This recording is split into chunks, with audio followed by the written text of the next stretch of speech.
பீஷ்மரின் உடலை அர்ஜுனனின் அம்புகள் துளைத்து அவர் அம்பு படுக்கையில் வீற்றிருந்தார். தான் விரும்பும் நேரத்தில் உயிரை உடலை விட்டு பிரிக்கும் வரத்தை பெற்ற அந்த மாவீரன் உத்தராயண காலம் வரும் வரை அம்பு படுக்கையில் இருப்பேன் என அறிவித்து தன்னுடைய கடைசி காலத்தை எதிர்பார்த்து காத்திருந்தான். அப்போது அங்கே வந்த பாண்டவர்கள் பிதாமகரிடம் ஆசி பெற்று செல்ல வருகை தந்தார்கள். பீஷ்மரின் நிலையை பார்த்து பாண்டவர்கள் கண்ணீர் வடித்தார்கள்.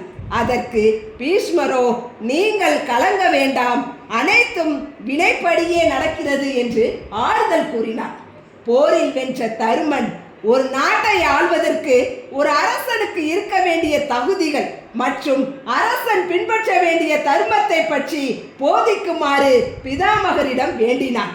அடுத்ததாக திரௌபதி ஏதோ சொல்ல வருவதை பார்த்த பீஷ்மர், மகளே, உன்னுடைய மனதில் ஏதோ ஒரு விஷயத்தை யோசித்துக் கொண்டிருக்கிறாய், அது என்ன?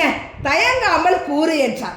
அதற்கு பாஞ்சாலி, அன்று ஆடவர்கள் நிறைந்த சபையில் என்னுடைய மானம் பறிக்கப்பட்ட போது தாங்கள் எந்தவித எதிர்ப்பும் தெரிவிக்கவில்லை. நீங்கள் நினைத்திருந்தால் துச்சாதனனை ஒரு நொடியில் வீழ்த்திருக்கலாம் அல்லது அனைவரையுமே கட்டுப்படுத்தியிருக்கலாம்.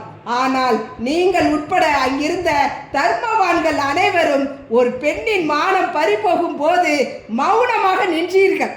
இப்போது நீங்கள் ஒரு அரசன் பின்பற்ற வேண்டிய அரச நீதியை பற்றி போதனை செய்கிறீர்களே, இது எனக்கு வேடிக்கையாக இருக்கிறது என்றான்.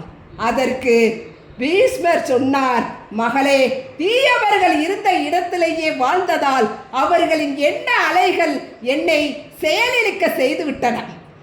துரியோதனின் உணவால் உருவான அந்த அசுத்தமான ரத்தம் ஓடும் உடலானது அர்ஜுனன் செலுத்திய அம்புகளால் துளைக்கப்பட்டு அசுத்தமான ரத்தம் என்னுடைய உடலை விட்டு நீங்கிவிட்டது. இப்போது என் உடலில் ஆன்மாவில் தூய்மை மட்டுமே எஞ்சி இருக்கிறது. அதனால் தான் இப்போது என்னால் தர்மத்தை பற்றி தெளிவாக பேச முடிகிறது என்றார்.